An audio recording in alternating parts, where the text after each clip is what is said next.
As it is a little more complex, I will make a base mesh for the left shoulder plate.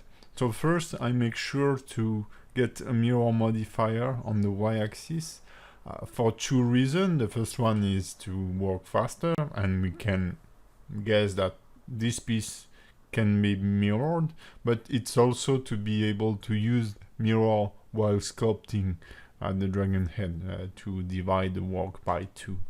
So we may not think about it because then the orientation may change, but at least for the basis I'm working with this mirror modifier. So I'm just really following the concept for the time being in the shape, and then I will just give it some thickness in the middle to have something to sculpt on, switch to dynamic topology and give it quite some resolution at the very beginning, because those details are on the surface of the shoulder plate, and as I have this base mesh already, that will be easy to go into detailing, and we don't need to be as accurate anatomically wise as for the face or as for our character. So have fun doing this, okay? And maybe change style, make another kind of creature on the shoulder, something, another artwork, but don't be stuck and struggle if you're not exactly into what's shown into the concept art.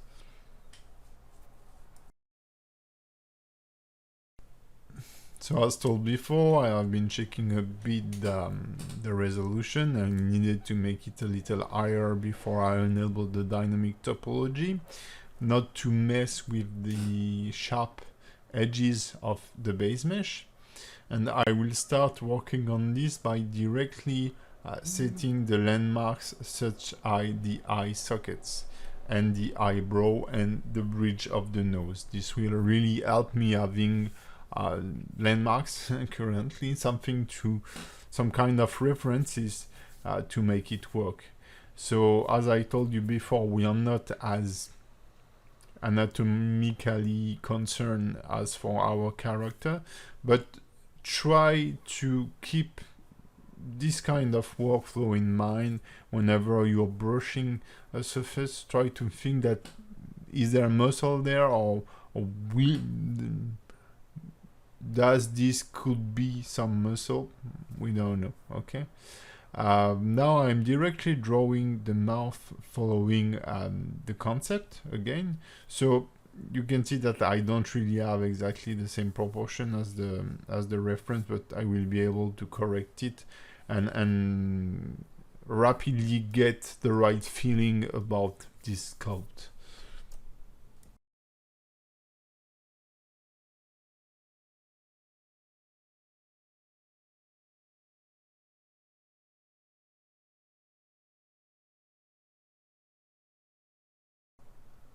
I will then work the horns as we did for our character head. So I will dug the sockets, and then I will add a pair of curves with a very low resolution to that its profile will be squared, and turn it into something that is sculptable. So this is something we have already covered. Then once it's converted to dynamic topology, I will sculpt it a bit and go into somehow detailing a little. One thing that you will notice here is that I will go a little more into detail for this part of the mesh and then make the retopology. That's a bit of a mistake because I will lose those details, and they won't really fit the process we will use after to finish our character, generate normal maps, curvature maps, etc. So once you have a good base mesh, you don't need to go into detailing that much, because with the retopology process it will smooth the surface and you will lose those details, and you will need to rework them and resculpt them later on, as we will do in a further chapter of this course.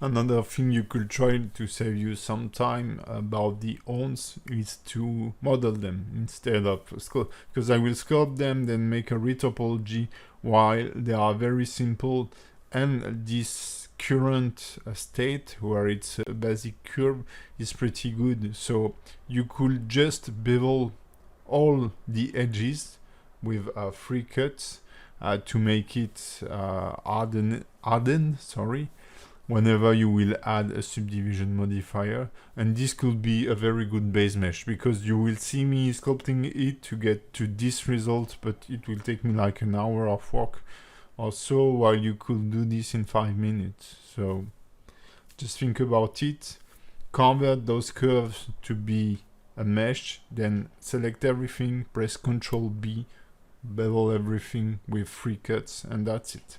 Keep them like this. Just think to add a cap on the tip of those horns, and you're ready to go. So now we'll make once I'm finished polishing. So this polishing stage is really useless. Whatever, I've done it, just enjoy. But once I'm done with this, I will go into retopology. So it's an organic shape mixed with hard surface. Currently, I've been more focused on the organic shape. We are not really concerned about deformation, because there won't be deformation here, but try to make it as clean as possible as a good exercise. So I will switch the end of this video to a time lapse, because I really don't have anything to add that we haven't covered before.